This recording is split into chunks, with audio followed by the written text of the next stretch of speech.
I'm Robin Hill. I teach at Loving Good Middle School, and I currently teach 8th grade, the high school courses, and Advanced Math 8.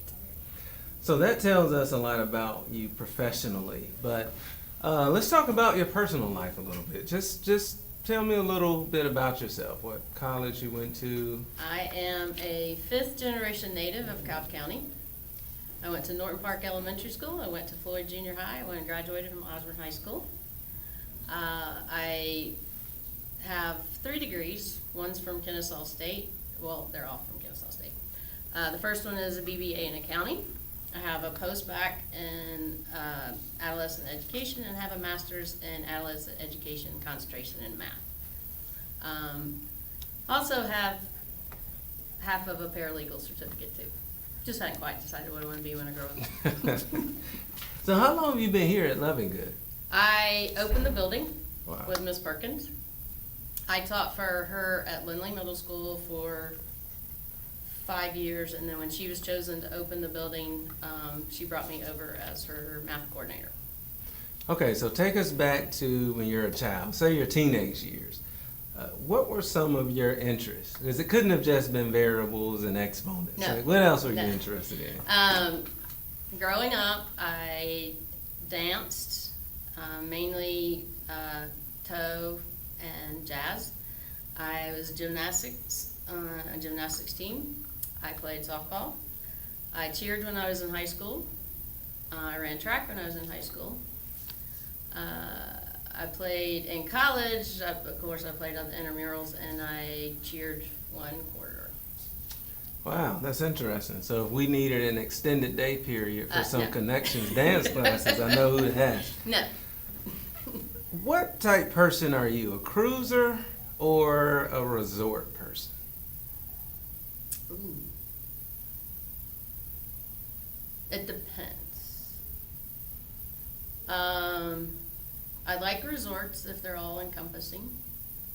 That's But I like- everything, right? Yeah. Okay. But I like cruising because you go to different places. So it really depends. So it you depends. enjoy both? Yeah. Gotcha. So some people, for some reason, they're like one or the other. I see why with a boat. If that's claustrophobic for you, you just don't like boats. But I like boats personally. What type of music do you like? Pretty much anything. I live in a house full of musicians. Not that I am one, but I live in a house full of musicians, and my husband plays everything from classic to jazz. My oldest son is a worship leader and has 3 CDs. 2 are secular. 1 is contemporary Christian.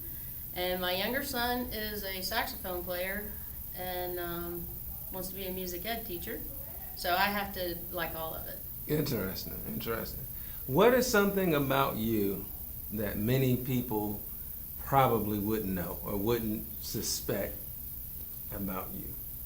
I used to umpire tennis professionally, mainly the top 10 men in the world. I've done every professional tennis tournament from Miami to New York, and actually got invited to do the Australian Open, but I couldn't afford it. So And who was the guy that used to like throw his racket? Was that McEnroe? yes, I actually got cussed out by him on the center court at New York. Wow, that is truly something I don't think many people would know. So if you could hang out for a day with any celebrity, who would it be? Ooh. Any celebrity? Any celebrity. It'd have to be Matthew Gruber, who plays Spencer Reed on Criminal Minds. Just because he is, as a person, I understand he is very eclectic. His characters are always very intriguing. If you could go anywhere in the world, just to chill out, relax, without a care in the world, where would it be?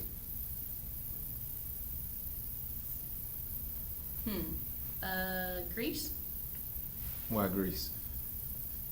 just the ocean, just the island, They're very laid back, it seems like. So how does Greece compare to school day to day? It doesn't, especially middle school. So let's get a little bit more specific to the academic focus. So to push students beyond their expectations is sort of a label that I think you wear proudly. What does that mean to you? Actually, I truly believe everybody can learn. I know that's cliche, but I do believe everybody can learn. I model most of what I do after teachers that I had that always set the bar higher, expecting everybody to get there. And those that struggle to get there, they would try. So that's always been my philosophy, is just, and I always think we rise to our potential. And if your bar is high and that's where everything is supposed to be, then everybody tends to go as a group or as an individual. So what does being now Loving Goods Teacher of the Year mean to you? It actually means a whole lot, because this is actually the first year I've ever been nominated. I've been teaching 20-something years. It was a total shock, but it was very humbling to know that my peers thought of me as the Teacher of the Year. Now, when you say it was a shock, what It was what a did you total think shock. you were coming up there to do? I don't even remember what the excuse was. Well, they called in and said, Mr. Bailey needs to talk to you in his office. I was like, okay. And I said, I have to admit, I looked at my homeroom and I said, which one of your parents are up there? What have I done wrong?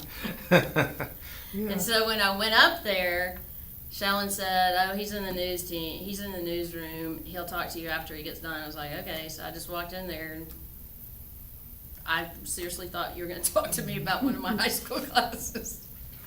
Because I totally forgot. I mean, we had the runoff, and it's like we didn't hear anything, so.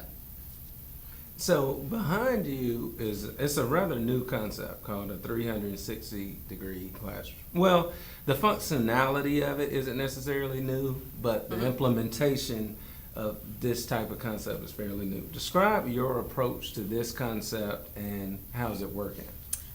Well, I have to give you some background information. Michelle Mikes, the county supervisor, sent out an email and said, is anybody interested in doing a 360 classroom? And I sent back and was like, that just sounds like really weird. What is it? And she sent me a link, and I wrote back and I said, yeah, I'll do it. And so she said the county would provide the boards. And the basic concept, and reason why it does so well for math, the basic concept is it allows me to see everybody at one time. It holds the kids accountable.